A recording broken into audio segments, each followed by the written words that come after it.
Halo, selamat datang kembali dengan saya Farid Surya di Codecast Happy Coding and Sharing. Lama sekali saya tidak bikin video untuk channel ini. Kali ini saya akan membahas tentang bagaimana kita membuat satu studi kasus, yaitu buka alamat menggunakan Angular terbaru. Saya tidak tahu Angular saya sekarang di posisi keberapa, tapi kita akan cek dulu Angular terbaru itu di berapa sekarang. Kita cek ya. Kita cek dulu di angular.io. Ini di berapa ini sekarang?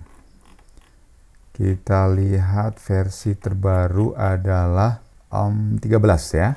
Oke, ya kita cek dulu di terminal. Kalau teman-teman pakai Windows, teman-teman bisa cari di command line ya, cmd. Kita version, kita cek dulu ng version. Salah ya, ng version. Ini Angularnya adalah Angular 12. Nah, kita update dulu ya. Kita update dengan Angular yang paling baru. Saya yakin nanti ada beberapa penyesuaian yang harus kita lakukan untuk Angular terbaru ini. Tapi kita akan coba untuk kita buat ya. Kita akan cek dulu. Oke ya, kita update dulu.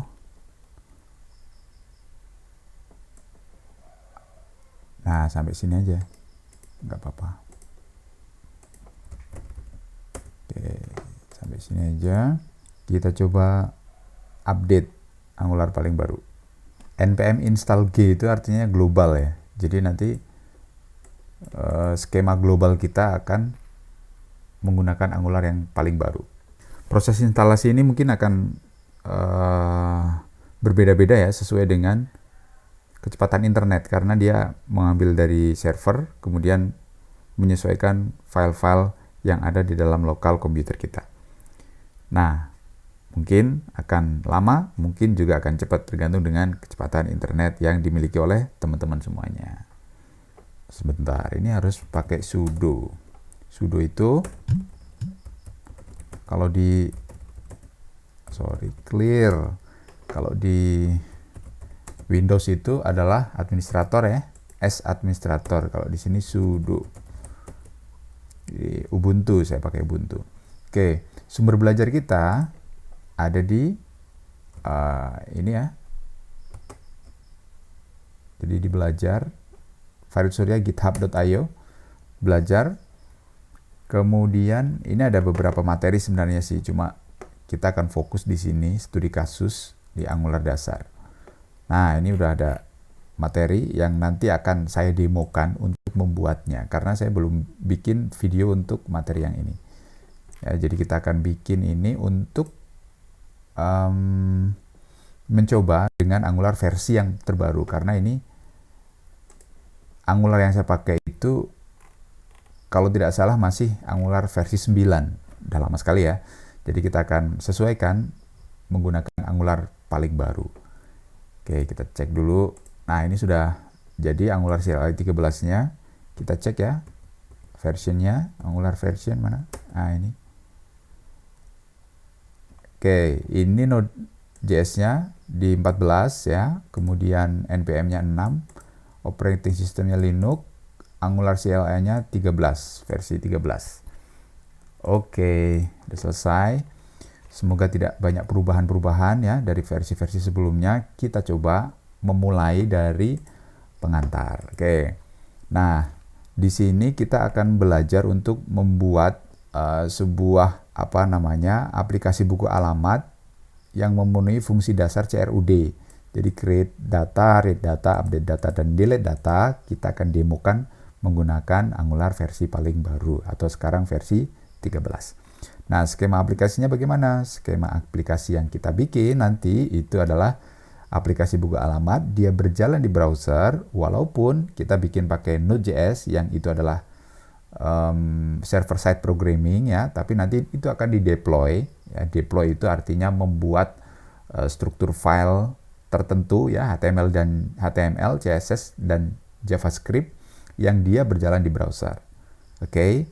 Kemudian dia akan berkomunikasi dengan server yang di situ ada program API, Application Programming Interface, menggunakan PHP. Dia akan mengakses database MySQL di server. Kemudian aplikasi Angular kita nanti akan berkomunikasi dengan API yang kita bangun nanti akan menggunakan PHP. Framework yang nanti akan kita pakai di sini adalah CodeIgniter, database-nya MySQL ya. Kemudian ini kita bangun menggunakan aplikasi Angular versi 13. Oke, strukturnya begitu ya. Kemudian mengapa Angular? Ini adalah sebenarnya untuk kita memenuhi di sini ya. Kita memenuhi di teknologi web di bagian pertemuan ke-6. Jadi metode pengembangan web menggunakan single page application. Nah, di sini sudah saya kasihkan pengantar-pengantar ya tentang Vue.js. Itu Vue.js-nya kita tuliskan sebagai JavaScript ya di dalam klien. Nah, sekarang sampai kelima ini kita belum belajar tentang single page application. Jadi dia masih HTML, CSS, dan JavaScript manual dengan menggunakan Vue.js untuk menangani beberapa hal yang agak rumit kalau kita pakai JavaScript murni. Maka saya kenalkan ini Vue.js library sedikit, kemudian yang single page application-nya kita pakai Angular. Sebenarnya single page application ini juga pakai Vue.js juga sama. Juga bisa ya, ada juga untuk membuat SPA ini. Tapi untuk SPA ini biar wacana kita lebih kaya lagi, saya tidak pakai Vue.js, tapi kita pakai Angular. Biar pengetahuan kita lebih luas saja. Karena ini adalah belajar, maka kita akan kenalkan beberapa framework yang bisa kita pakai untuk pengembangan aplikasi. Oke ya. Nah, kita masuk ke Angular lagi. Kebutuhan sistemnya apa? Kebutuhan sistemnya adalah Node.js ini ya, NPM, kemudian XAMPP dan VS Code. Tadi sudah kita cek ya kebutuhannya itu Angularnya 13, kemudian Node.js-nya tadi saya pakai 14 gitu ya. XAMPP-nya versi berapa kurang tahu ini, nanti kita cek aja. Oke, instalasi Angular tadi sudah saya demokan instalasi Angular, tapi kalau teman-teman misalnya mau pakai Angular 9 ya, ini instalasi yang cukup komplit ada di video ini ya. Nanti bisa dicek di alamat ini, tonton saja videonya. Kemudian karena saya sudah punya ya ini ya Angularnya, maka kita akan langsung ke memulai Angular ya. Oke, buka alamat. Jadi kita akan masuk ke folder. Oke, kita masuk ke folder sini aja ya. Oke, teman-teman bisa menyesuaikan foldernya ada di mana sesuai dengan manajemen file dari teman-teman yang enak ya untuk teman-teman belajar. Kita copy dari sini. Ini ya, bisa copy clipboard. Kemudian kita paste di sini buku alamat. Oke, would you like to add Angular routing? Yes, karena kita butuh routernya. SCSS or CSS, kita pakai SCSS boleh. Nah, ini adalah proses untuk instalasi project Angularnya ya. Buka alamat, add component.ts, berapa byte, installing, npm.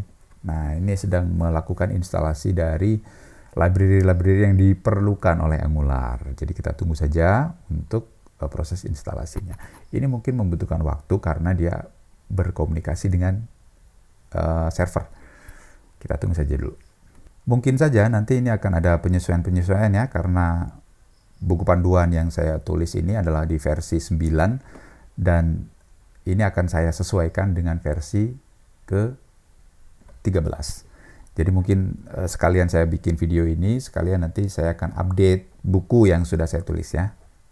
Dan teman-teman bisa update aja, bisa cek aja di sini ya, di Farid Surya github.io. Di sini juga, di GitHub saya juga tersedia dan bisa di-cloning oleh siapapun. Silahkan. Tapi kalau misalnya untuk akan diterbitkan, untuk kepentingan komersil dan sebagainya, alangkah baiknya menghubungi saya dulu untuk kita bicarakan lebih lanjut. Tapi kalau untuk sumber pribadi, belajar silahkan terbuka, itu bebas untuk diambil ya, dan dipelajari. Ya, Ini instalasi sudah selesai. Kita akan masuk ke dalam folder yang baru saja kita buat. Bisa langsung masuk ke folder yang dituju atau pakai CD. Nama foldernya adalah buku alamat. Oke, kita clear dulu. Nah, sekarang kita sudah masuk pada project Angular. Jadi kalau kita lihat project Angular itu tadi kita buat di SHD, kemudian ini ya, buka alamat. Nah, ini adalah project Angular yang baru saja kita buat. Nah, berikutnya apa? Ini sudah kita buat. Nah, kita akan mencoba aplikasi ini dengan melakukan serve, ya. Dengan melakukan serve, pakainya adalah ng serve. Oke, sorry, salah, ng serve. Nah, begini. ng serve ini adalah salah satu mekanisme di dalam Angular untuk membuat local server. Oke ya. Jadi local server diciptakan menggunakan Node.js, sebenarnya dia itu pakainya. Kemudian dia akan menciptakan server lokal untuk bisa ditampilkan di dalam browser. Nah, kita tunggu dulu ya untuk generating browser application bundles. Oke, ini sudah beres. Perbedaan dari Angular 9 itu ada di sini ya. Jadi di sini ada statistik size dari setiap file yang diproduksi oleh Angular atau oleh Node.js sebenarnya tepatnya ya. Oke, compile successful, kita lihat di sini ya. Ini di 4200, kita open link. Oke, ini adalah aplikasi yang secara default diberikan oleh Angular. Nah, berikutnya apa ini? Kelihatannya sama ya, masih ya. Kita lihat struktur filenya. Struktur filenya itu ada di sini ya, ada di sini. Kemudian ada di apps. Nah, ini dia. Ini adalah aplikasi default atau bawaan yang diciptakan oleh Angular atau initial application lah ya bisa kita sebut. Kita coba strukturnya. Kalau kita lihat strukturnya sama seperti ini ya, ada E to E, kemudian ada node module, ada src. Nah, aplikasi yang kita bangun itu ada di folder src, kemudian app. Ini dia ya, ada app routing module, kemudian ada komponen SCSS. Kalau kita di sini ya, coba kita buka dulu di open folder. Ada di buku tamu, ya, modified. Oke, buka alamat ya ini. Kita buka. Di sini ada di src apps, kemudian ini ada beberapa bagian ya. Ada bagian TS, ada routing tadi di awal kita ambil routing, kemudian ada komponen.html, ini adalah untuk view-nya, kemudian SCSS ini untuk style-nya, kemudian spec.ts itu untuk testing, kemudian app component.ts itu adalah untuk logiknya ya, programmingnya menggunakan TypeScript, app module adalah modulnya. Jadi yang pertama diambil sama Angular itu adalah app module. Nah, kalau kita lihat di sini, app module itu memuat beberapa komponen ya. Ada di sini routing juga diimport di app module. Kemudian ada lagi app komponen ini ya. App komponen itu juga diambil oleh app module. Jadi yang pertama kali diambil itu sebenarnya adalah app module. Ini adalah file utama gitu. App komponen. Kemudian kalau kita lihat juga ya di app komponen ini di sini ya, dia memuat app component.html, view-nya ya kan, view-nya ini, kemudian style-nya adalah app component.scss. Nah gitu. Jadi perbedaan dari framework yang lain, kalau Angular itu dia sudah dipisahkan ya, dipisahkan satu-satu. Jadi untuk view-nya, untuk style-nya, untuk programming-nya itu dipisah filenya, sudah dibuatkan seperti itu. Jadi bagi sebagian orang itu lebih terstruktur begitu ya. Tapi tidak masalah ya, pakai apapun itu is okay. Tapi yang terpenting dalam pembelajaran kali ini adalah kita tahu struktur dari framework yang kita bikin. Nah, berikutnya apa? Kita lihat dulu di buku panduan ya. Memasang template. Nah, ini dia memasang template. memasang template itu ada video sebenarnya ya, ini yang berkaitan dengan UI design juga ada sebenarnya, tapi saya akan buat khusus satu full video untuk studi kasus yang buku tamu ini. Oke ya, user interface yang akan kita pakai di Angular ini adalah material design, itu official ya dari Angular, ada di material.angular.io. Ini dari Google. Gimana caranya? Kita gini ya, copy import ini ng add Angular material. Oke, jadi bisa lewat sini ya, bisa lewat sini atau lewat sini aja. Karena yang terminal kita sudah pakai untuk serve ya, untuk server lokal, maka kita instalasinya pakai terminal yang ada di dalam VS Code aja. Oke, kita coba ya di sini, kita paste di sini. Oke, kita tunggu untuk instalasi Angular material. Nah, ini dia di proses instalasinya Angular material. Kalau kita lihat di sini ya, Angular material, kita coba aja lihat material angular.io. Nah, ini ada material user interface komponen. Oke, di sini ada banyak sekali komponen ya yang bisa kita pakai untuk pengembangan aplikasi kita. Misalnya ada autocomplete, ini sudah diberikan ya, ada bed, ada bottom sheet, apalagi ini ya, button macam-macam, ini ada card, ada chips ya, ada lagi ini divider itu garis ya di sini, kemudian ada dialog, kemudian ada date picker, ada lagi expand channel panel udah dikasih, form field-nya udah dikasih, grid list ini ya, grid list, kemudian list, input, icon, ada menu, paginator, progress bar, ada banyak sekali di sini yang bisa kita pakai untuk keperluan pengembangan aplikasi kita. Ini ada toolbar juga ternyata. Oke ya, kita lihat apakah sudah selesai di sini. Nah, ini kita disuruh untuk milih. Dia sudah memberikan temanya, itu ada indigo, deep purple, kemudian ada blue gray dan seterusnya. Kita pilih custom karena kita nanti bisa melakukan custom warna ya dari primary colornya gitu, itu bisa kita custom. Nah, maka kita pilih custom aja agar nanti bisa saya demokan untuk melakukan customisasi dari template yang kita buat. Custom itu bisa kita akses misalnya warna, kemudian CSS sebagian CSS dari material design itu juga bisa kita reka ulang untuk menciptakan satu hal yang unik ya di dalam aplikasi kita. Oke, kita set global Angular material typography styles, yes, oke. Browser animation ya, animation kadang-kadang kita juga perlu animasi.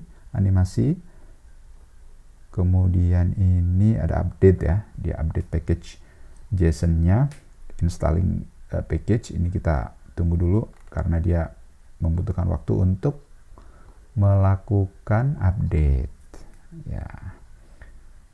Nah, sembari kita nunggu instalasi ini, kita lihat di buku panduan kita ada apa saja di sini. Oke ya, ini tadi sudah kita selesaikan. Nah, ini menerapkan template dalam aplikasi. Nah, nanti kita akan coba demokan ya. Nah, ini udah selesai ya, udah selesai.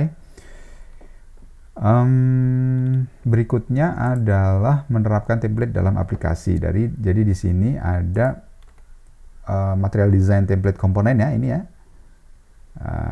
toolbar dan lain sebagainya.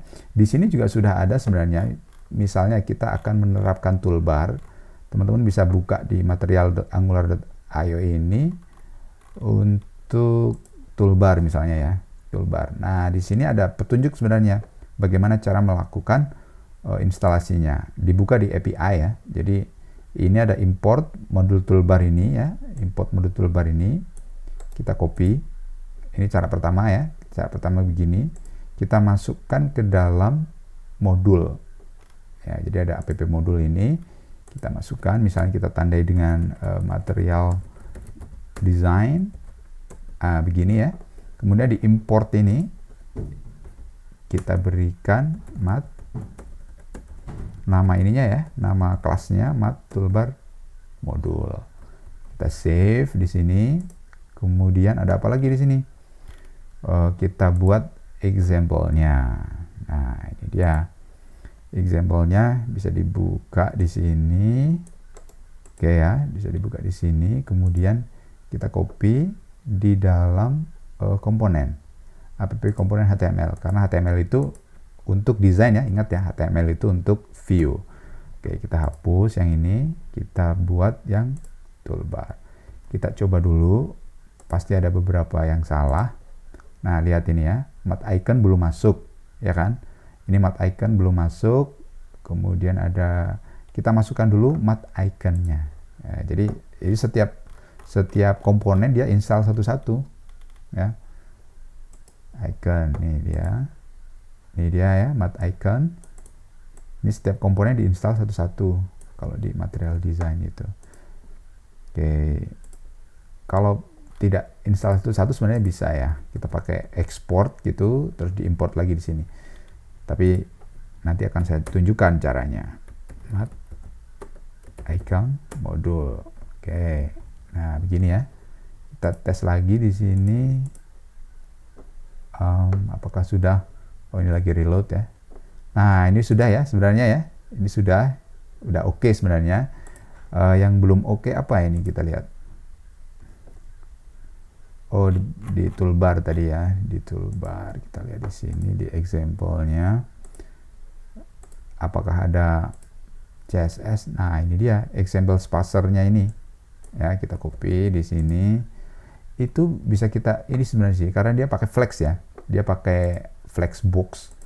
Jadi misalnya bisa juga kita terapkan style, kalau ini kan style yang lokal ya. Dia hanya berlaku di komponen yang berkaitan. Misalnya style kalau kita pasang di sini gitu ya, bisa aja sih sebenarnya ya, example spacer gitu. Jadi nanti dia akan begini jadinya, ya kan? Nah, akan begini. Bisa juga kita terapkan ini di style yang SCSS ini. Nah, ini dia di sini. Ini kan untuk apa namanya? Untuk tema ininya. Nah, bisa juga kita terapkan di sini. Oke, yang ini kita hapus agar dia global, bisa berlaku di semua komponen. Oke, saya kan sama juga kan bisa. Oke, kita lihat di buku itu seperti apa mat toolbar primary. Nah, gini aja ya.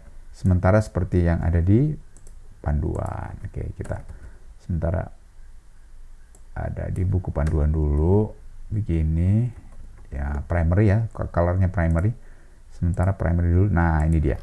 Nah, udah sama ya, sama seperti yang ada di sini. Oke, kita masuk ke step berikutnya. Step berikutnya adalah apa ini? Membuat desain user interface. Oke, kita coba ya, membuat desain user interface. Jadi desain user interface-nya seperti ini ya. Jadi ada, kita pakai card di sini, kemudian ini pakai list, kemudian ini ada tombol tambah halamat. Oke, nah kira-kira begitu. Spacer grow-nya ini sudah kita bikin tadi ya di SCSS. Kita tadi pasang di global. Kemudian ini ada button ya, button modul. Oke, kita material buttonnya kita pasang dulu di modul. Tadi icon udah kita pasang. Kemudian ini button. Nah, buttonnya kita pasang. Kemudian card-nya juga kita pasang ya, ini mat card modul, karena nanti kita pakai card juga. Bisa juga begini ya caranya ya, mat card. Nah, begini. Jadi nanti kalau di sini gitu, nanti ada peringatan ini. Biasanya. Oh, nggak bisa ya. Oke, kita tambahkan aja ya. Import card. Nah, gini. Smart card modul. Oke ya, kita tes dulu di sini. Perubahannya tidak signifikan ya, karena belum kita pasang. Nah, ini toolbarnya jadi begini ya. Jadi ada spacer begini, ada button. Kita pasang aja di komponen. Jadi ada nah begini ya, tadi begini. Oke, ini title-nya, kemudian spacernya. Spacer ya, stylesnya adalah spacer, bukan example spacer tapi spacer. Grow, flex grow ini adalah untuk memisah sebenarnya. Nah, ini memisah ya. Ini kita pakai spacer, berarti di sini ya kelasnya spacer, kita simpen dulu.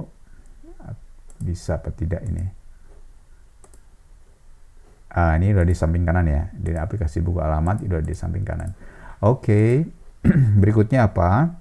Membuat kart daftar alamat. Kartnya tadi sudah kita masukkan ya, sudah kita masukkan kartnya, tinggal ini CSS container padding. Oke ya, kontainernya nanti kita pasang, kita copy dulu dari sini. Nah, ini dimasukkan ke dalam daftar alamat. Oke, berarti ada di komponen ya. Nah, kita masukkan di sini. Kita rapikan dulu ya. Di format dokumen. Nah, di VS Code enaknya begini, jadi bisa merapikan codingan. Nah, udah begini, terus kita lihat dulu hasilnya. Ini mat list ini ya. Ini mat list belum dipasang. Jadi kita coba dulu list itu ada di sini, list API-nya ya. API-nya begini. Ini kita copy. Kemudian kita masuk ke dalam modul seperti biasa. Nah, ini dia mat list, belum kita pasang ya, mat list modul. Nah, gini. Mat list modul. Nah, yang mat listnya itu tidak kepakai ya. Yang kepakai adalah mat list modul. Oke, kita cek apakah udah bisa. Ini reload otomatis ya. Nah, ini udah bisa, ini mat list ini. Tapi ini terlalu mepet ya, terlalu mepet. Oleh sebab itu saya berikan kontainer ini, kelas kontainer ini. Kelas kontainer paddingnya 50, 100. Nah, gitu. Di Angular itu tidak menyediakan kontainer ya, tidak menyediakan kontainer secara responsif. Jadi mungkin teman-teman bisa pakai kontainernya punya Bootstrap atau punya yang lain-lain, atau bikin sendiri juga bisa ya. Tapi di Angular tidak, di Material Design itu tidak menyediakan soalnya. Oke, kita coba aja ya. Kontainernya kita bikin sendiri di sini. Paddingnya berapa tadi? Nah, kita coba reload ya. Nah, kira-kira begini ya, kira-kira begini. Kemudian ini sebenarnya avatar ya. Ini sebenarnya gambar. Gambarnya kita pakai di lokal aja lah ya. Di lokal aja, misalnya kita cari di Google avatar image gitu ya. Nah, ini ada banyak sekali avatar image. Kita pilih aja satu, misalnya yang ini. Oke ya, kita save image. Kita masukkan ke dalam SHD buku alamat src apps. Oh, tidak ada ya, aset ya, di aset. Jadi kita taruh di sini misalnya avatar.png, save. Nah, udah. Kita coba edit ya di sini, assets avatar.png. Udah. Kita coba apakah di sini udah muncul. Ini reloadnya cukup lama, tergantung komputer sebenarnya ya. Kita save dulu, save ulang di sini. Ini udah dapat. Mungkin belum ke reload. Nah, ini udah dapat ya. Udah dapat. Nah, udah beres ini. Nah, sekarang kita urus list menu ya. Yang ada di sini nih, list menu. Jadi pakainya adalah ini. Import mat modul list menu. Nah, ini material ya, menu. Biasa ya kita pasang di Material Design, kemudian mat menu modul. Oke. Menu modul. Oke, kita simpan. Kemudian apa lagi? Di bagian button list item ya, ini button sama menu. Oke, kita copy, kita perbarui di bagian list item ini ya. Ada di dalam list item. Ini ya, lihat ya, ini di dalam item ya. Di dalam item, kemudian ada button. Ini ada line, nama domain, avatar gitu, macam-macam sebagainya.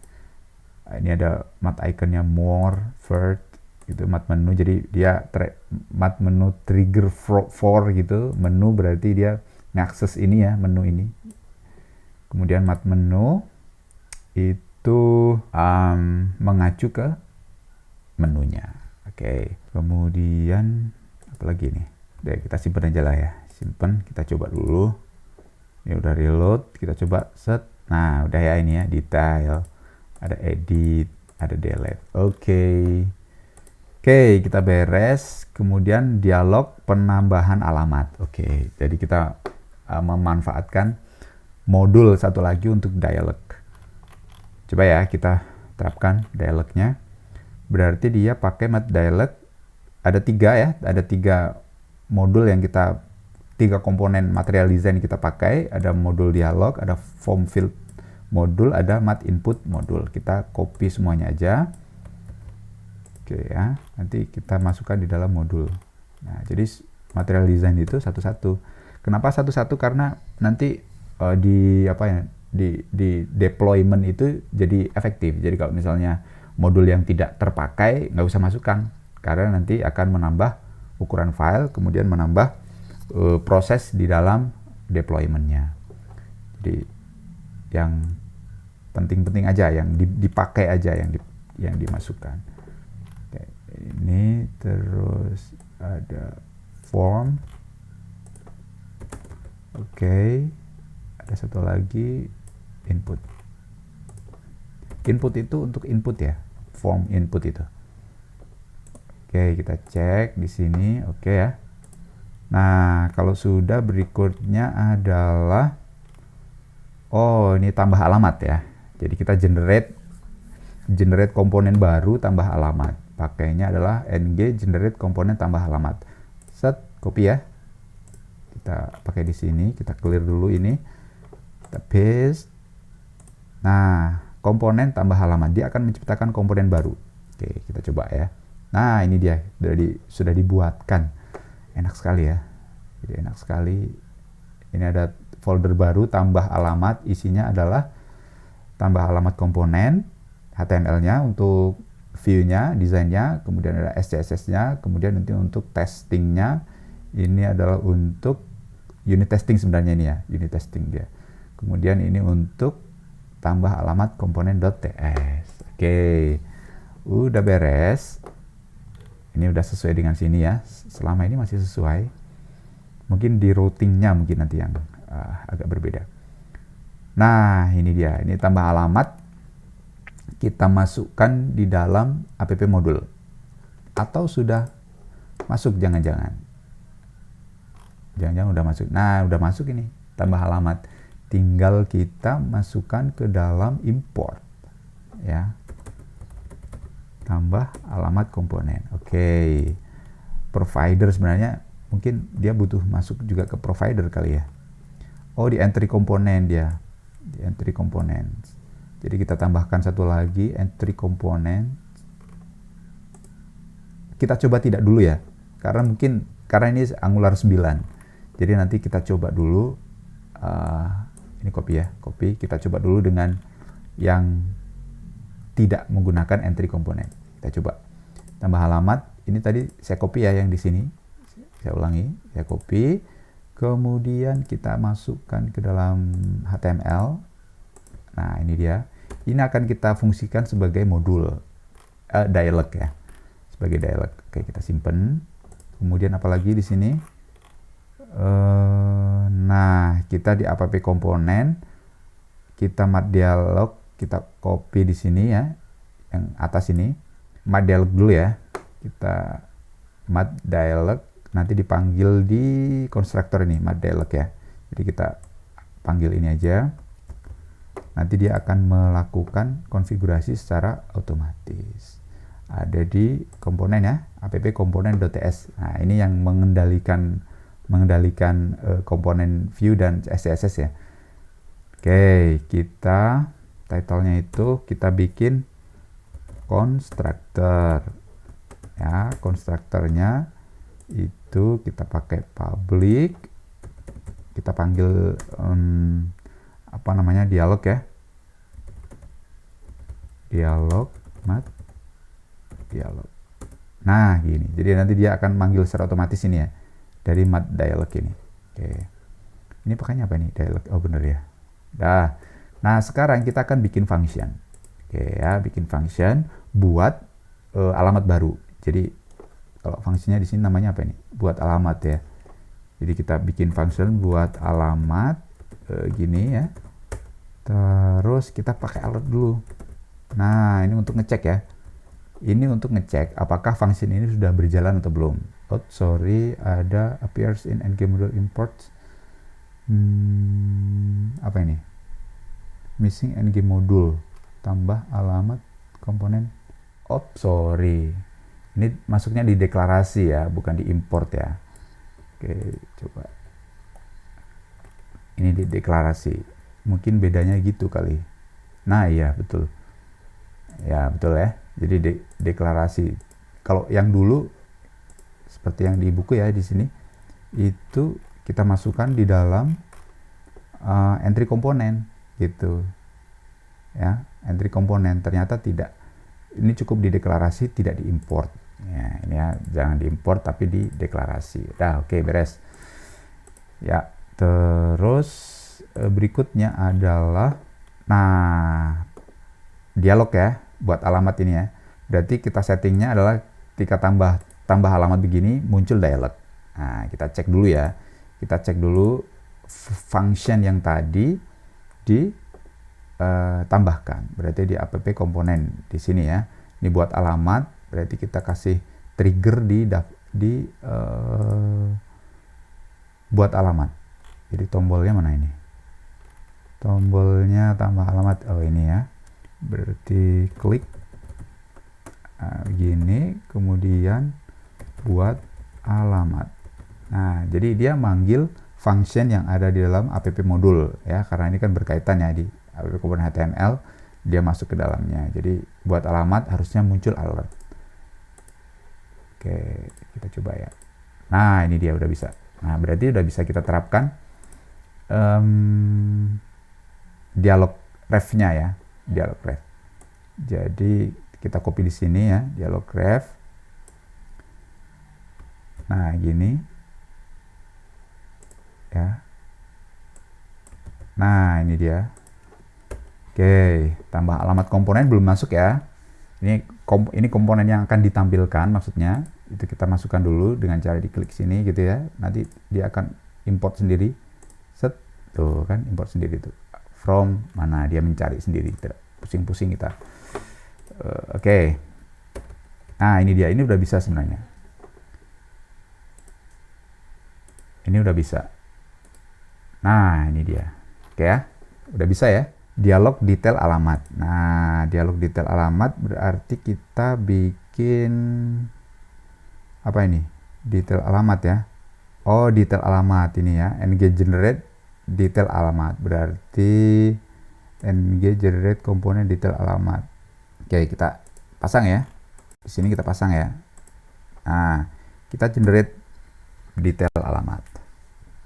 Ini ada dialog tambah alamat, kemudian satunya adalah dialog detail alamat. Perintahnya gimana? Perintahnya ngisi detail alamatnya seperti ini ya. Kita copy aja dari sini. Teman-teman bisa nanti explore ya. Ini untuk biar cepet aja, ikut buku panduan gitu. Teman-teman juga bisa ikut buku panduan seperti yang saya lakukan. Oke, kita paste di sini. Kemudian apalagi yang dia minta? Entry komponen tidak perlu ya, jadi entry komponen tidak perlu, langsung dia masuk ke modul. Dia masuk ke modul, di sini detail alamat komponen. Oke, udah masuk. Ini berarti udah diabaikan aja ya. Nomor 2 diabaikan. karena dia, oh sorry, bukan nomor 2 ya. Oh, ini udah muncul secara otomatis. Jadi kita tinggal edit di bagian di sini ya, sama seperti proses yang tadi itu. Jadi detail alamat kita kasihkan functionnya di app komponen. Kalau ini buat alamat, yang satunya adalah detail alamat. Maksudnya gitu. Oke, kita rapikan dulu. Oke ya, kita rapikan dulu udah. Nah, di sini detail alamat. Detail alamat maunya apa ini isinya? Maunya adalah gini dulu. Nah, gini dulu. Jadi ini begini. Ini di import ya. Nah, begitu. Ini berantakan lagi. Format lagi aja. Detail alamat. Oke, detail alamat udah beres. Kemudian di detail alamat, klik ya, klik detail alamat ini di bagian menu. Oke, ini di bagian menu. Kita cari di bagian menu, berarti ada di mana?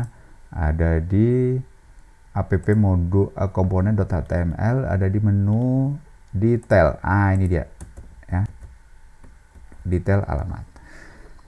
Oke, kita tes dulu detail alamat. Oke, template-nya udah beres. Tambah alamat, oke, udah beres juga. Kita lihat lagi, apakah ada, ini ya, hapus, dialog konfirmasi hapus. Oke, dialog konfirmasi, set, copy, sama persis seperti yang tadi ya, sama persis caranya.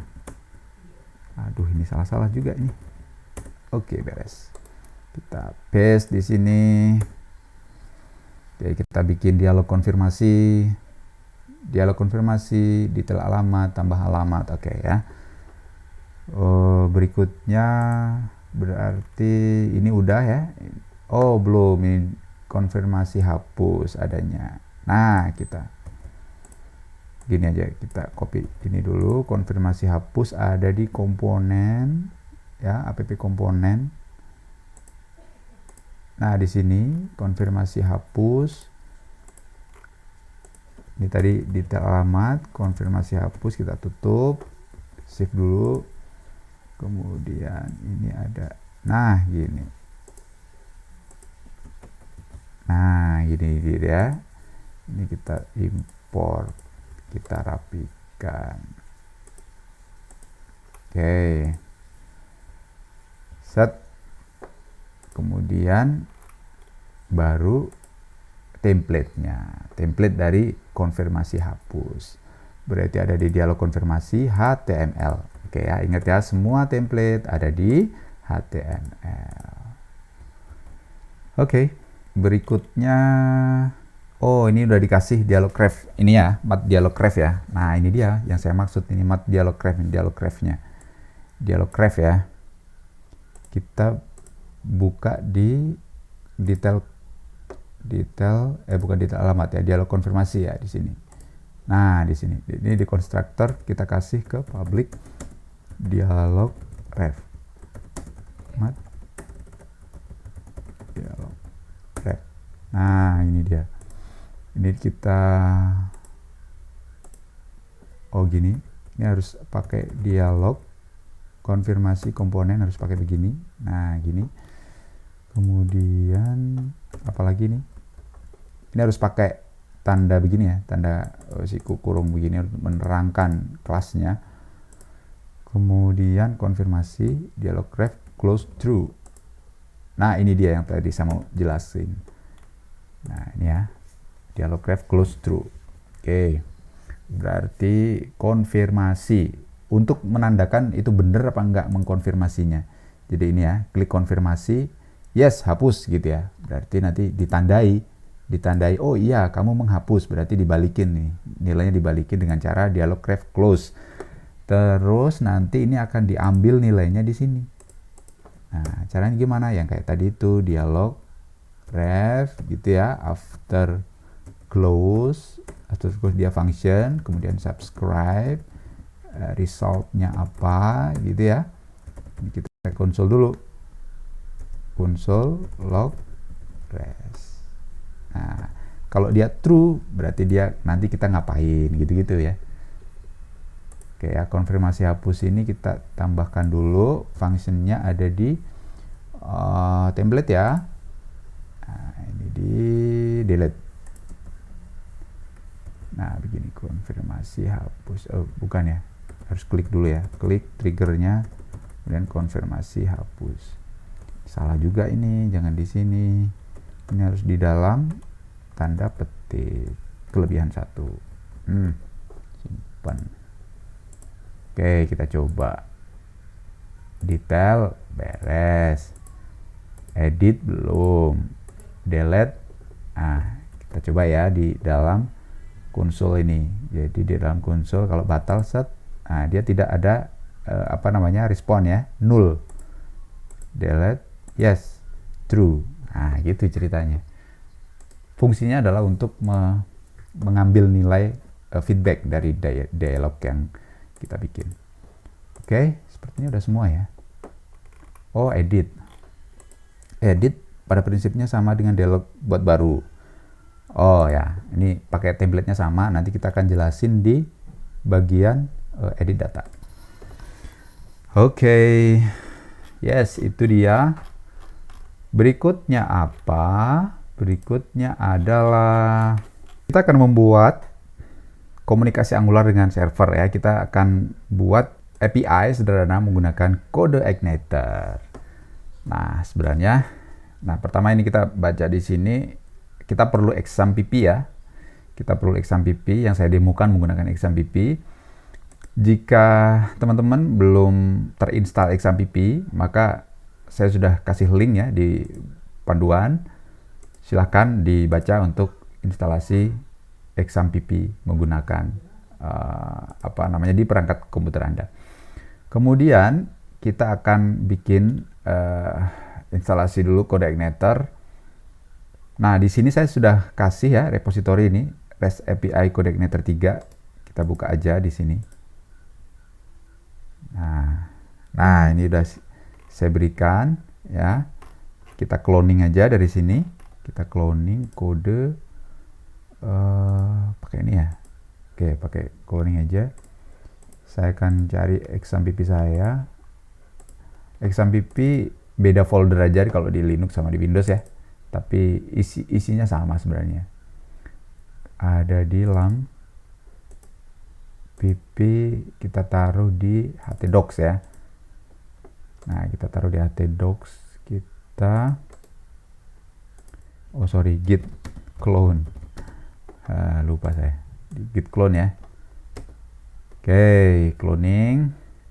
Teman-teman bisa pakai apapun ya. Misalnya pakai Node.js juga bisa sebenarnya, pakai Node.js bisa, pakai Python juga bisa, tapi ini saya demokan menggunakan kode igniter 3. Jadi yang kita lakukan sekarang itu adalah contoh dari full stack development. Jadi satu aplikasi, baik itu front end ataupun back end, itu diurus oleh satu orang. Itu namanya full stack development. Pokoknya apa saja ditangani begitu ya oleh satu orang. Itu full stack development. Nah, di Indonesia banyak sekali yang full stack development. Kalau di luar negeri itu sudah pisah-pisah. Back end sendiri, front end juga dipisah-pisah ya. Ada designer itu sendiri, wireframe itu sendiri. Wireframe biasanya include di dalam riset user interface ya. User experience gitu ya. User experience design. Kemudian Illustrator itu sendiri. UI development itu sendiri gitu.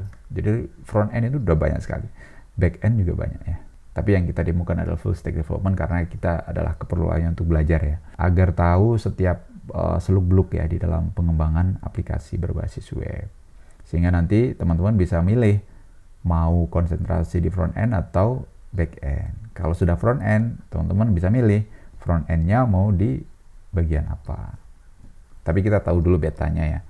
Peta dari A sampai Z dalam development aplikasi kita tahu dulu. Baru nanti kita akan memutuskan konsentrasi kita ada di mana. Oke, ini ya foldernya ada di sini. Oke, kemudian apalagi di sini yang diminta Oke ya, di sini mengatur koneksi HTTP Angular. Jadi saya hidupkan dulu servernya. Aduh, ini servernya banyak sekali. Semoga kuat komputer saya. Ini. Oke. Bisa ya. Kita cek dulu di sini di localhost ya. Localhost php my admin gitu misalnya. php my admin buat ngecek dulu. Oh, udah beres ya. Udah jadi, berarti berikutnya kita langkah ke berikutnya ya. Langkah berikutnya adalah kita cek dulu ya. Kita cek dulu di Apache 2 itu dia ada apa saja. Berarti kita cari di application, di controller ya, API. Nah, ini dia. Dia fungsinya apa ini? Data get status ya, status. Kita cek dulu. Di sini. Berarti localhost apa ya tadi? Foldernya namanya REST API coordinator 3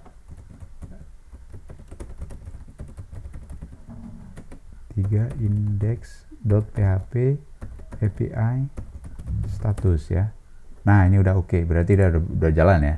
Udah dipastikan bahwa itu berjalan. Oke, sekarang kita langkah ke berikutnya yaitu mengatur koneksi HTTP Angular. Oke, kita berarti di modul ya.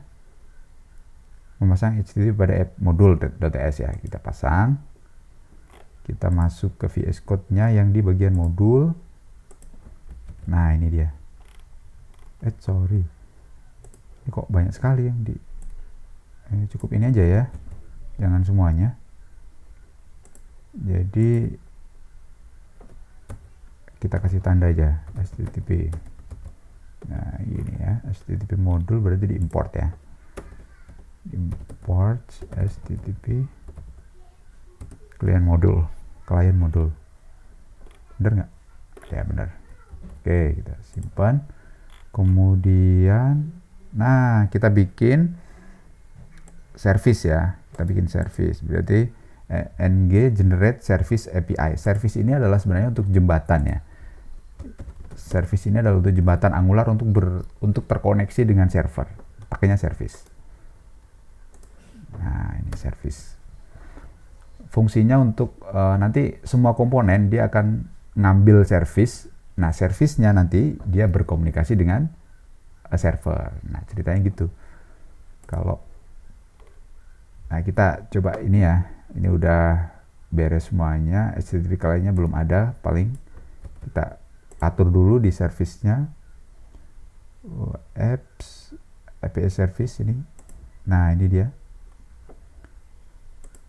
Nah, ini belum ada ya. HTTP client. Berarti kita tambahkan di sini.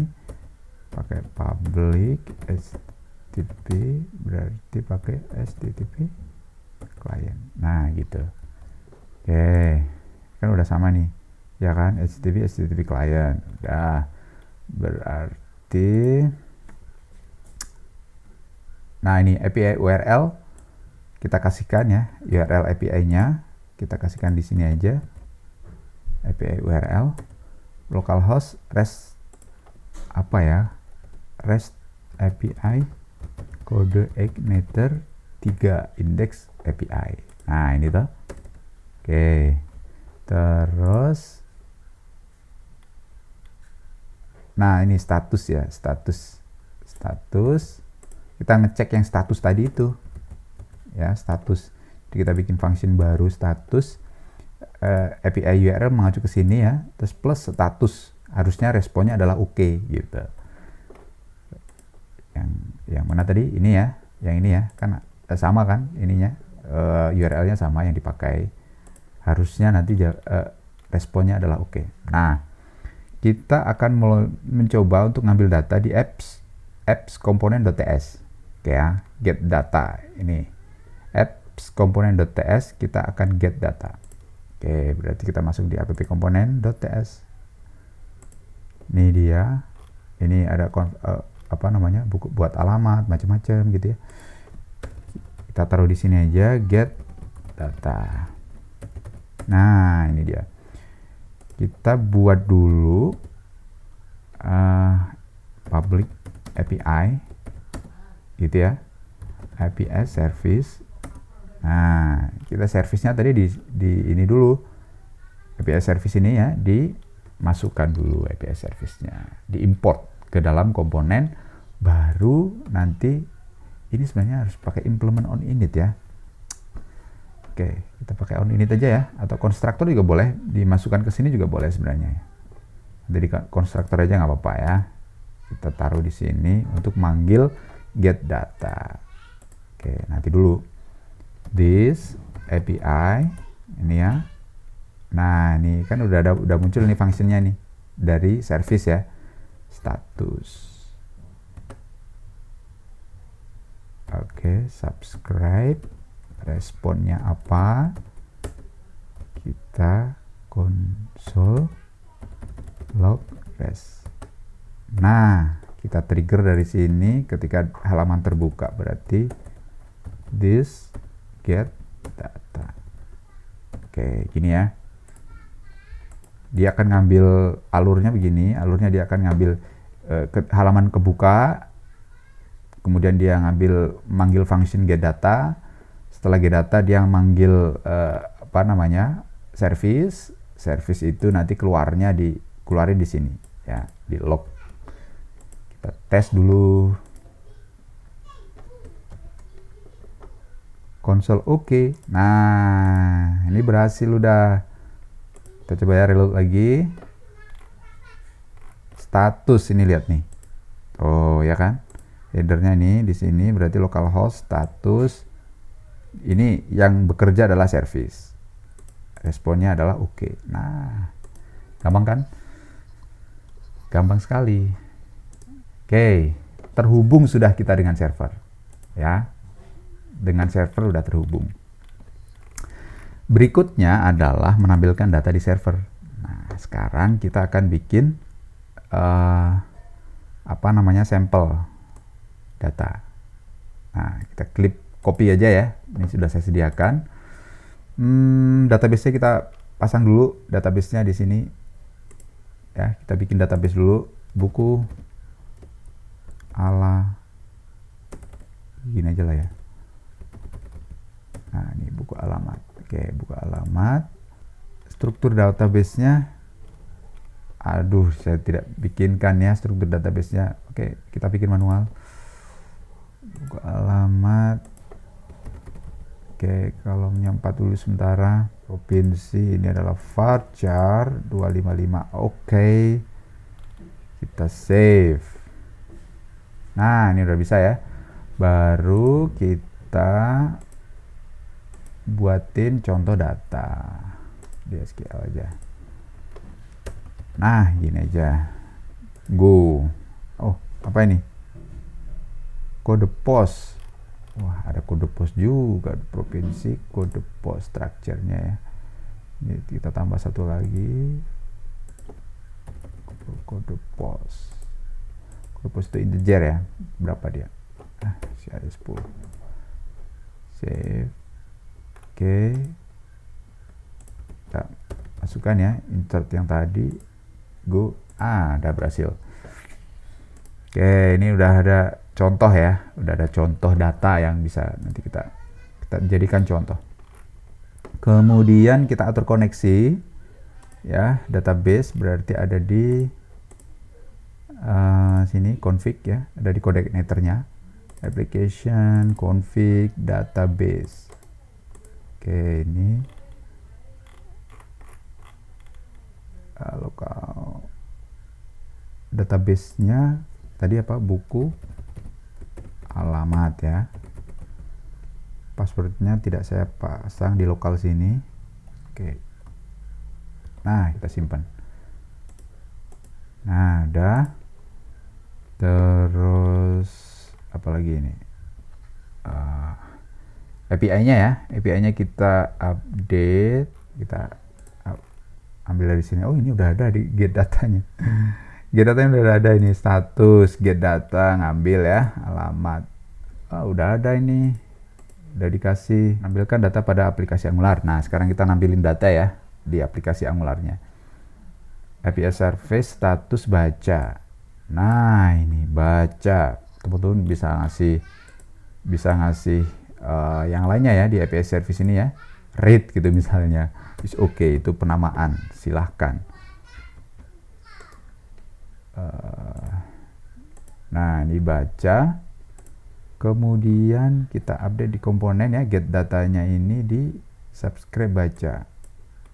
Data alamat. Nah, ini data alamat. Data alamat kita pasang di komponen. Di sini ya, kita kasih data alamat. Kemudian bukan status, tapi kita pasang baca. Bacanya tadi apa? Di service itu data ya.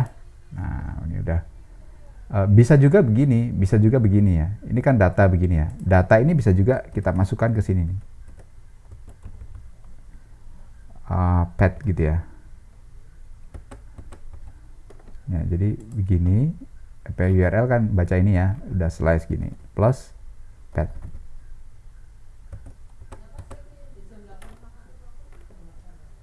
Apa ya? Atau URL gitu aja lah. Pad itu mungkin udah kata-katanya udah di URL. Nah, gini.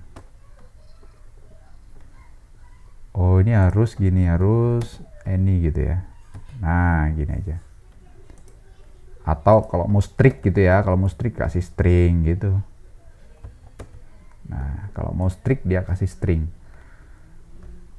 Oke, jadi kalau modelnya begini ya, fine gitu aja ya, fine. Nah, gini, fine gitu. Fine juga boleh. Ini jadi pakainya adalah fine. Nah, di sini kita kasih parameter. Parameternya adalah sesuai dengan yang ada di sini. Tadi apa ini? URL-nya ya, data gitu. Data. Nah. Oke, kita coba ya. Get data tadi udah dipanggil, udah dieksekusi. Kita coba dulu apakah dia bisa ngambil data atau enggak. Oke, kita reload ya. Data. Nah, ya kan? Ini berhasil ini ngambil datanya. Ini sudah dari database. Nah, berikutnya, ini kan datanya udah berhasil nih. Karena datanya udah berhasil, maka ini bisa di-update data alamat email ini. Ya, data alamat ini kan tipe datanya adalah array ya, array. Kemudian kita update data alamat sama dengan res. Nah, gitu. Nah, ini udah dapat ini datanya. Setelah res ini dapat, kita update dari sini.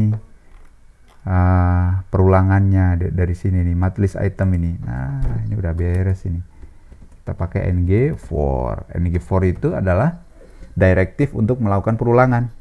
Misalnya gini, let item of apa itu tadi? Variabelnya adalah data alamat.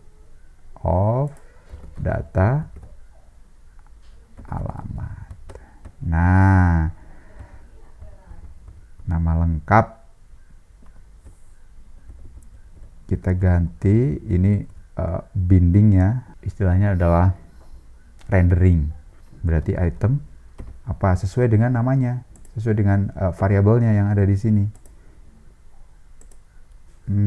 Alamat nama ya kan. Ini variabelnya adalah nama. Di sini kita ganti dengan item. Nama variabelnya apa? Email. Mengacu ke mana? Mengacu ke sini nih, email. Kita coba nih, Hasanuddin gmail.com. Ya kan? Udah sama seperti yang ada di dalam database. Nah, gampang kan? Ya, selama ini masih berjalan dengan bagus ya. Masih berjalan dengan baik.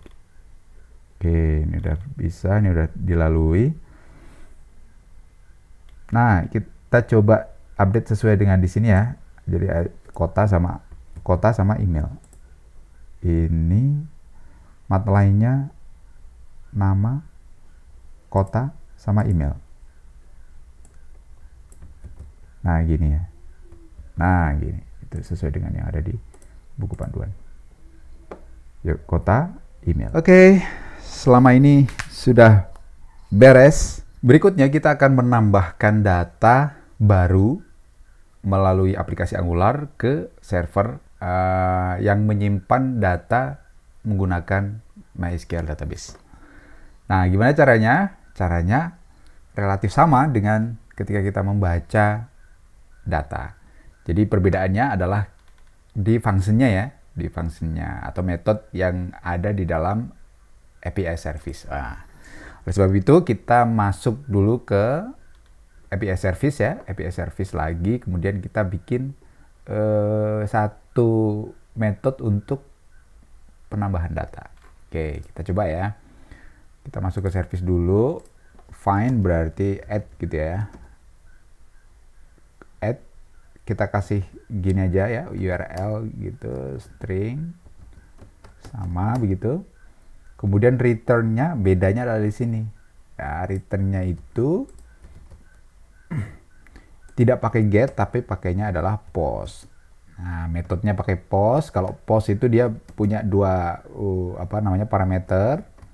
Di sini ada parameter data. Oleh sebab itu ini kita kasih data, tipenya adalah objek. Nah, ya.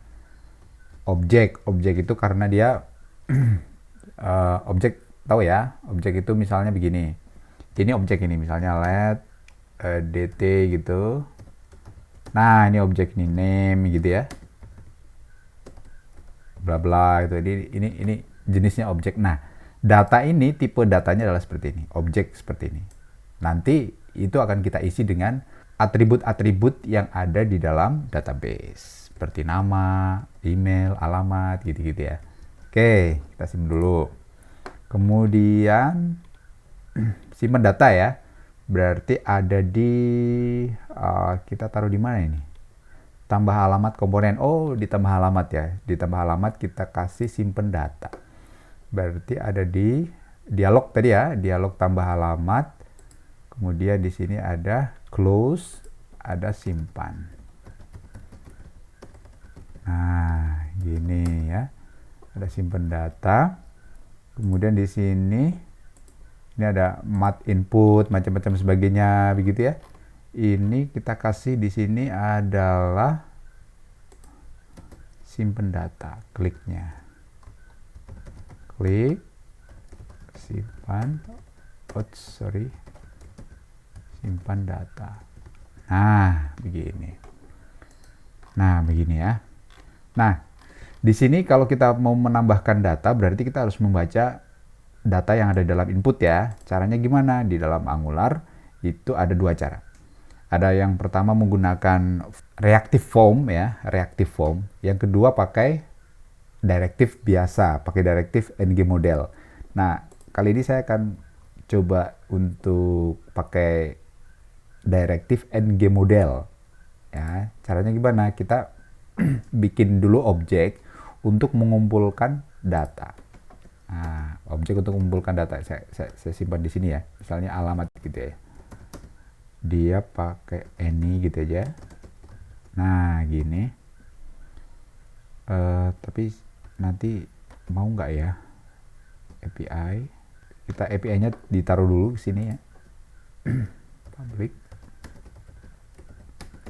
API service kita masukkan dulu, kita coba ya, this API, kemudian add URL stringnya, data ya, data, semuanya data ini, API data, data post, data put, data delete. Oh, berarti data, berarti stringnya adalah data, ini adalah this, alamat. Nah, oh bisa subscribe dia, kemudian ini responnya. Nah, gini, errornya ada di sini ya. Kalau error itu ada di sini berarti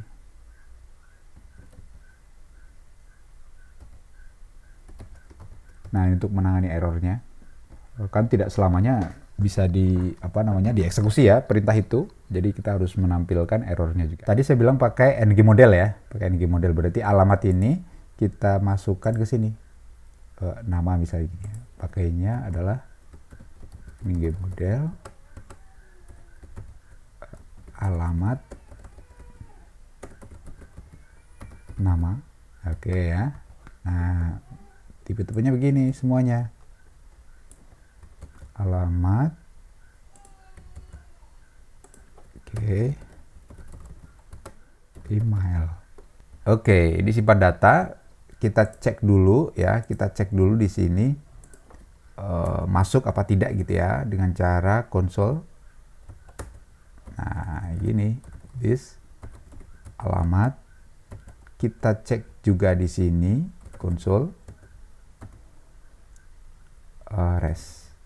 log ya, log responnya itu apa. Nah, gini ya. Kita tes dulu. Ini masih salah. ng model in and of input. Oh, form modulnya belum ada ini, ya kan? Form modulnya belum ada. Oke. Ini form modulnya belum ada, jadi kita tambahkan dulu form modul. Oke, ini ya, form modul kita taruh di sini. Form modul. Ada reactive form ya ini. Reactive form modul juga bisa. Kita pakai form modul. Nah, ini udah bisa. Oke, udah bisa ya. Tambah alamat, misalnya namanya adalah Hasan. Kita cek aja dulu alamatnya, misalnya Yogyakarta, kotanya Bantul, provinsinya DIY, kode posnya Oke, itu aja ya. Emailnya misalnya hasan@gmail.com. Oke, kita coba ya konsolnya. Set. True. Hasan ya, ini alamatnya udah oke. Networknya data true, responnya adalah true. Ini post ya, ini post, kemudian ini datanya yang dikirim, responnya adalah true. Oke, kita lihat di database. Nah, ini Hasan, email, alamat, kota udah masuk semua ya, kode pos. Nah, ini udah masuk semua. Oke, berhasil ya. Kita udah berhasil menambahkan data. Kita udah berhasil menambahkan data tadi di mana? Di sini ya. Udah berhasil menambahkan data. Nah, persoalannya adalah ini tuh belum update ya. Ini belum update dia. Gimana cara mengupdate-nya? Cara mengupdate-nya adalah menggunakan respon tadi itu. Nah, misalnya ini pakai dialog ref ya, tambah alamat itu sepertinya belum ada di sini. Ya, tambahan aja ya. Otomatis diperbaharui. Oh, ada ini ya, ada ini. Berarti pakai dialog ref ini. Dialog ref get data. Oh, after close langsung panggil get data. Jadi ini ke after close begini ya, after close. Close-nya di sini aja. Ya, close-nya di sini aja biar jangan ditaruh di ini kan close-nya taruh di sini nih, mat dialog close ini. Mat dialog close true. Kalau gagal jangan di close kan gitu. Berarti close-nya taruh di sini mat API service pakai public aja. Public dialog ref ya kan, dialog ref, mat dialog ref pakainya adalah tambah. Nah, gini. Close-nya pakai ini this mat dialog ref ya, dialog ref close. Nah, close-nya berarti ini true. Nah, begini ya. Kalau gagal, kita coba aja ya gagalnya ya. Kalau gagal berarti alert gitu aja. Data tidak tersimpan. Coba lagi. Nah, misalnya gini. Kita coba saja. True. Ini kan dibalikin nilainya ke ini ya, ke komponen itu true, berarti di sini juga iya. Tambah ya. Buat alamat ini tadi ya, tambah alamat komponen, console res, berarti ini if res gitu ya, jika true ya kan, this get data. Nah, get data itu berarti nanti ngambil data lagi gitu biar diperbaharui. Oke, kita coba ya. Nah, ini kan udah 2 datanya. Kita coba lagi ya. Misalnya Putri. Kita cek aktivitas datanya di konsol atau network. Simpen. Nah, ya kan? Ini Putri dia langsung mengupdate. Kita coba ya, kita coba internetnya kita putus biar gagal gitu maksudnya. Oh, biar gagal ganti ininya aja. Biar gagal berarti kita ganti di add URL-nya ya. API1. Nah, gini aja. API1. Oh, ini daftar alamat ya. Daftar alamat. Ini kan nggak bisa ini. Gagal ya. Gagal berarti dia ada di komponen ya. Get data. Oke, get ini kan udah subscribe ya. Error. Alert. Tidak dapat mengambil data.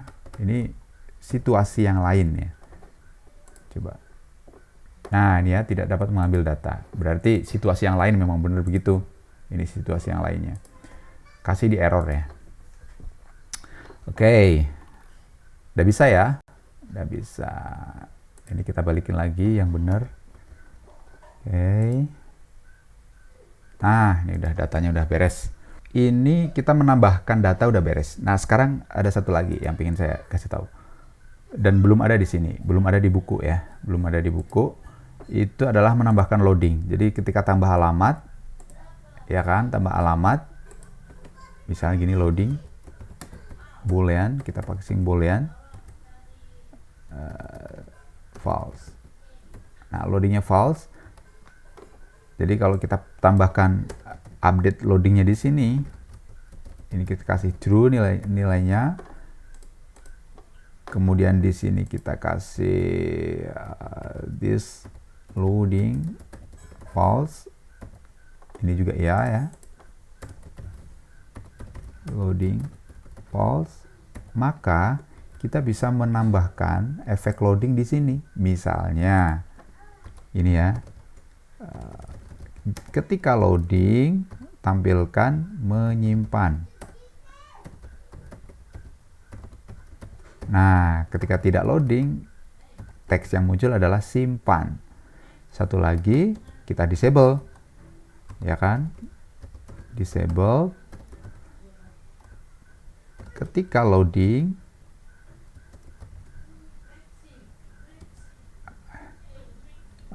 disable-nya true. Ketika tidak, disable-nya adalah false. Nah, gitu. Nah, ya kan? Kita coba ya. Kita bisa menambahkan validasi di sini. Misalnya, paling gampang ya validasinya gini. Loading, disabled itu kalau loading gitu ya. Atau alamat nama sama dengan undefined, ya kan? Kita coba. Nah, ini jadi, nah begitu dia tidak undefined maka dia aktif tombolnya. Misalnya Satrio. Nah, ini bisa diterapkan di mana-mana ya. Di sini juga bisa diterapkan. Alamatnya misalnya satrio@gmail.com. Ketika dia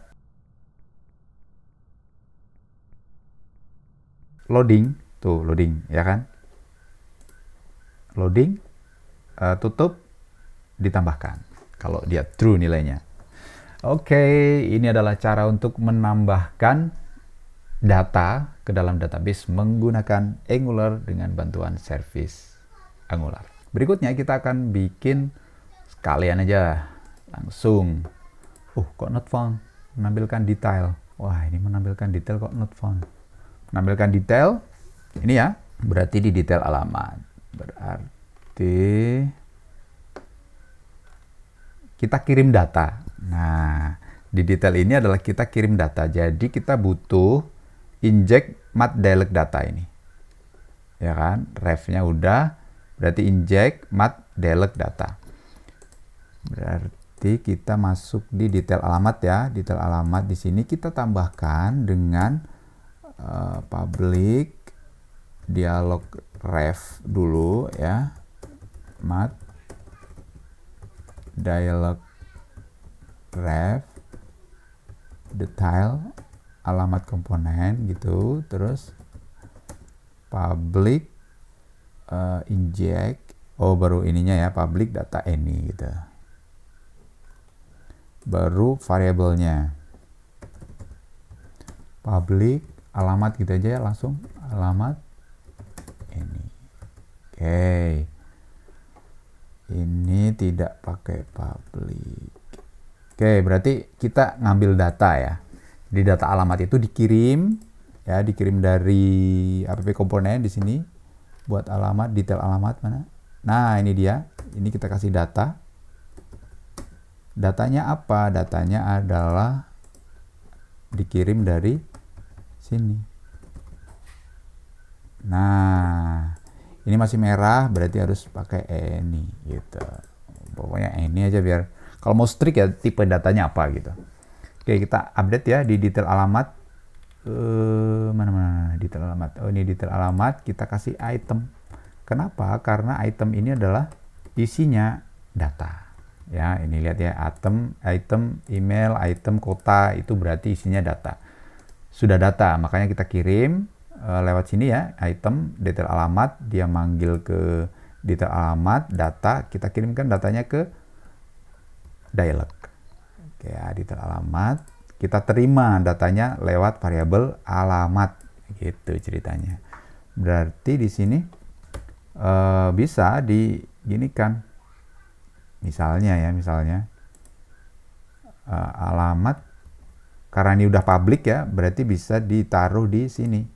Oke, detail alamat, call, mat icon call, berarti di sini bisa gini, alamat HP. Nah gitu, kita cek dulu ya, kita cek dulu. Misalnya ini set detail, tuh kan, ini datanya udah muncul. Ini email belum ya, email belum, berarti kita kasih yang emailnya. Alamat apa tadi? Provinsi. Nah, itu aja ya. Nah, ini bisa dimodifikasi datanya. Ya, detail. Nah, oke ya. Coba yang ini Hasan. Ini name-nya nggak ke-record ini. Oh, phone-nya memang nggak ada ya tadi. Phone-nya memang nggak kita kasih. Tuh, phone-nya nggak kita kasih. Tuh, phone-nya nggak kita kasih. Tapi datanya udah masuk. Contohnya ini ya. Contohnya ini karena dia datanya udah masuk, ada phone-nya. Haryanto Effendi. Oh, ini name-nya di sini ya. Name-nya di atas, kita kasih aja name-nya. Nah, ini dia. Name-nya kita kasih di sini nih. Jadi alamat, nama. Oke ya. Kita coba. Nah, ini dia. Udah jadi. Oke, itu dia untuk detail. Menampilkan data udah ya. Sekarang memperbaharui data. Nah, memperbaharui data itu bisa kita pakai edit alamat ya. Datanya kita kirim sama seperti detail ya. Prinsipnya sebenarnya sama seperti detail, tapi datanya kita kirim. Nah, ini data kita kirim ya. Berarti kita menggunakan fungsi yang sama dengan penambahan data. Ya, karena formnya sama kan. Edit data kan formnya sama. Kita coba di sini ya. Berarti detail alamat, konfirmasi hapus, buat alamat. Oke. Buat alamat kita kasihkan data, ya kan? Ini kita kasihkan data. Nah, gini. Ini pakainya ini gitu aja. Oke. Tipe datanya ini. Kita update juga di komponen ya. Di sini di komponen kita update. Mana? Edit, berarti pakainya adalah klik detail alamat, tapi kita kasihkan bukan detail alamat ya, berarti tambah, kita kasihkan item di sini. Oke, kita update lagi. Buat alamat kita kasihkan false ya. Buat alamat, bukan tambah alamat ya. Di sini adalah buat alamat fungsinya. Oke. Nah, sekarang di sini buat alamat data ini kalau false berarti dia adalah nambah baru. Kalau dia datanya objek berarti dia adalah edit. Nah, bacanya gitu. Maka kita tambahkan di sini di tambah alamat ya, tambah alamat. Kita ambil datanya. Ini kan dialog ref ini. Nah, kita ambil datanya pakai inject tadi tuh. Pakai inject mat dialog data. Oke ya. Ini public. Pakainya adalah update data gitu ya. Update data. Nah, update data gitu. Berarti di sini kan ada alamat nih. Alamatnya kita taruh di atas ya. Kita geser ini gini. Berarti di giniin aja. On init ya. On init if this update data sama dengan false.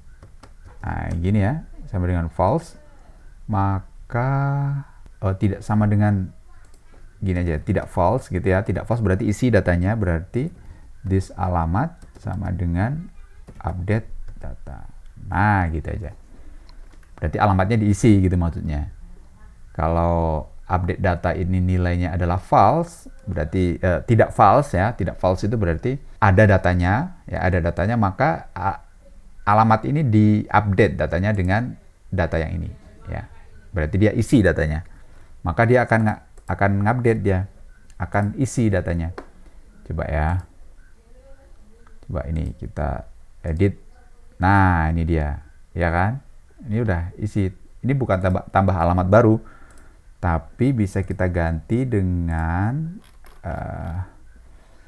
berarti kondisionalnya bisa begini.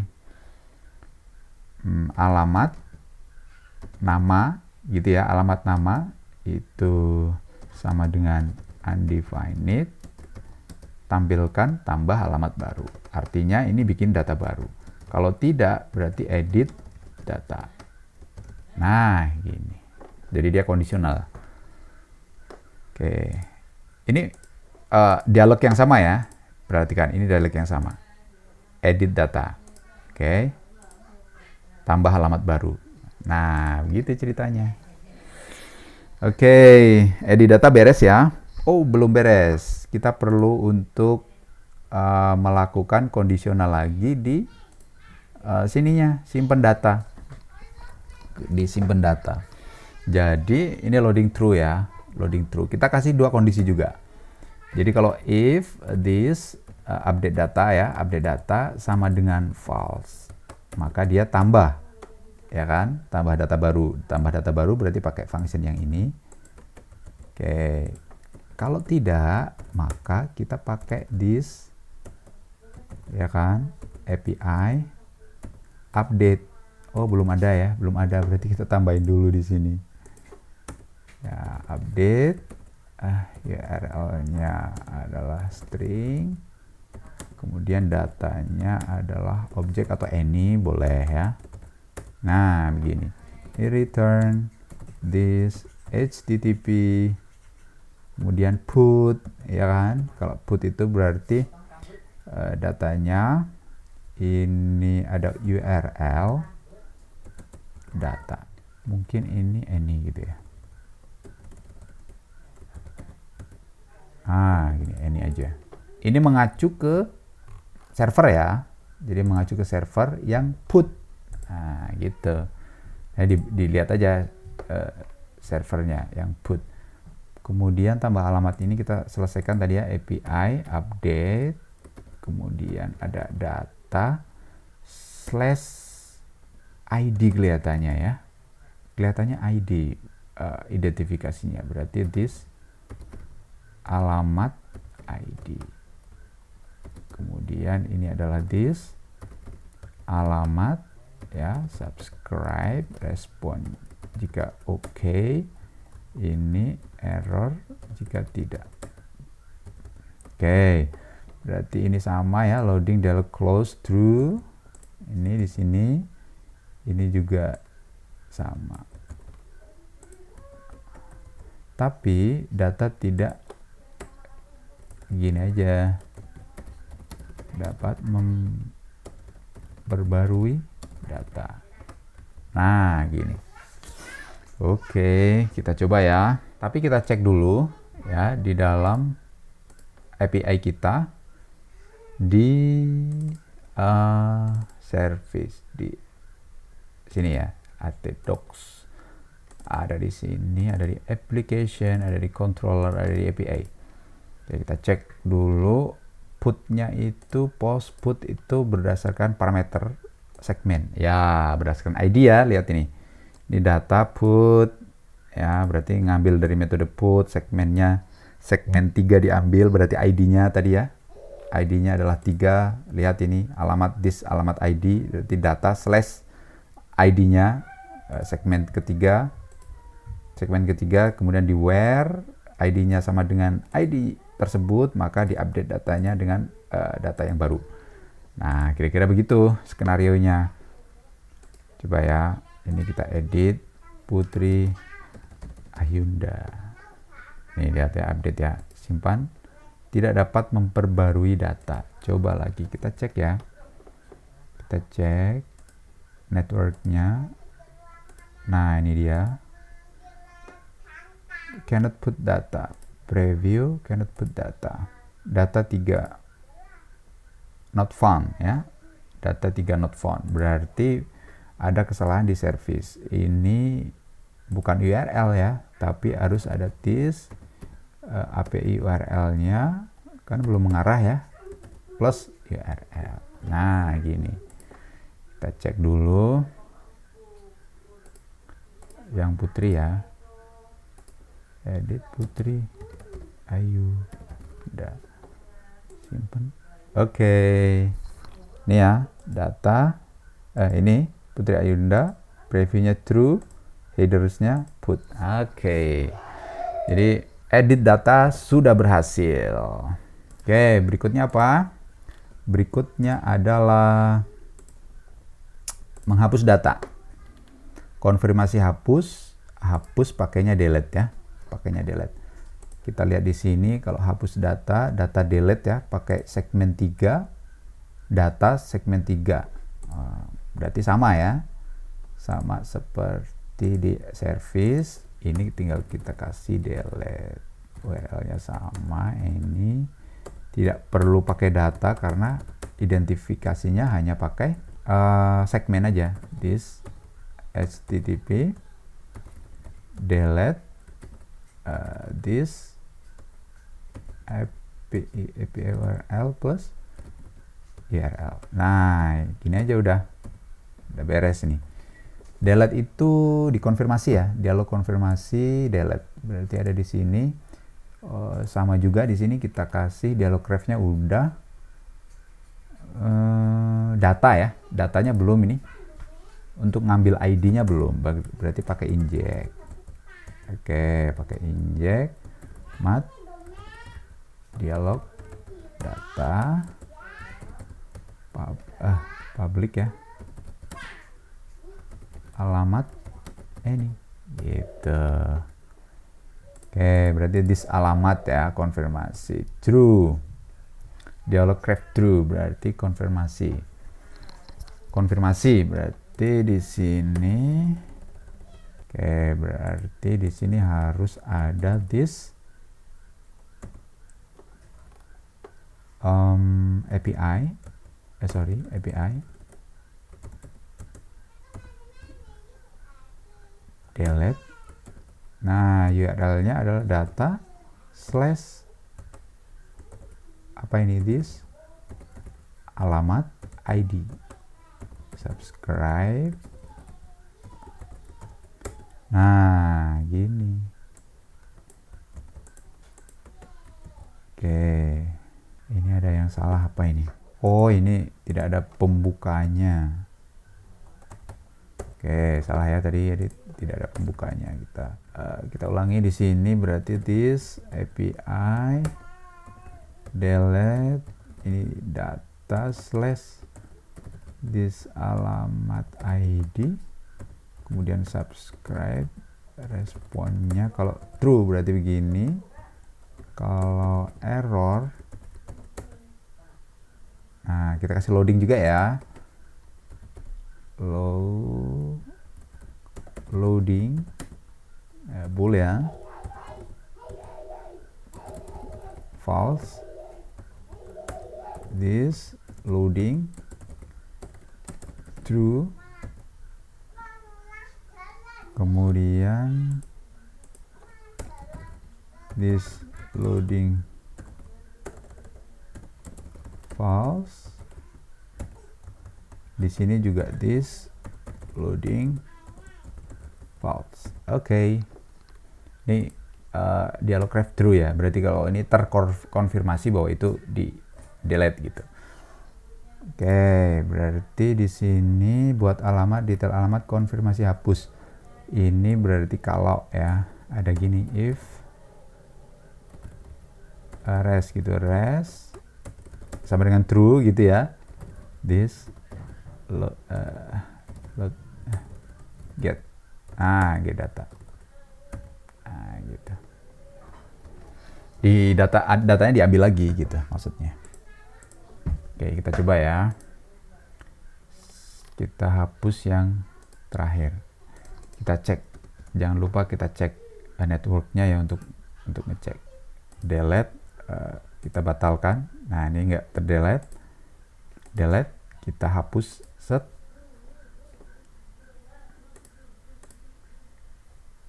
ID of null. Oh, lupa ya. Sini belum dikasih data ya. Oke. Lupa di sini tidak dikasih data. Data kita kasih ini any. Oke. Kita coba di sini karena belum ada datanya, lebih komponen delete-nya item. Oke, ya kan? Kita coba lagi. Delete, hapus. Oke, berhasil dihapus ya.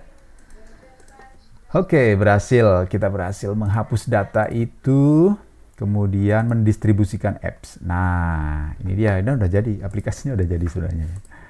Oke, aplikasi sederhana kita udah jadi. Berikutnya adalah mendistribusikannya. Nah, pakai ini, pakai build base href. Gitu. Jadi build-nya kita ambil aja dari sini, kita terminate. Oke, kita coba build ya. Hasilnya seperti apa?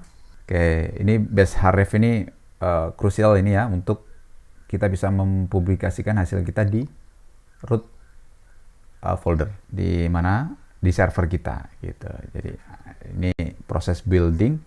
Jadi nanti sebenarnya ini adalah Node.js ya, Node.js itu server side programming. Jadi kita bikinnya di server side programming sebenarnya, tapi hasilnya nanti akan dikonversi menjadi client side programming.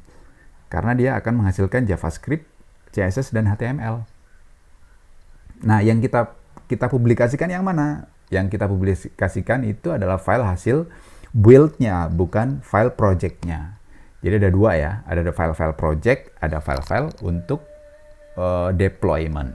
Nah, yang kita publikasikan ke web itu adalah yang deployment itu. Hasil dari proses ng build yang sedang kita lakukan. Phone Google APIs. Oh, internet saya mati ya. Internet saya mati.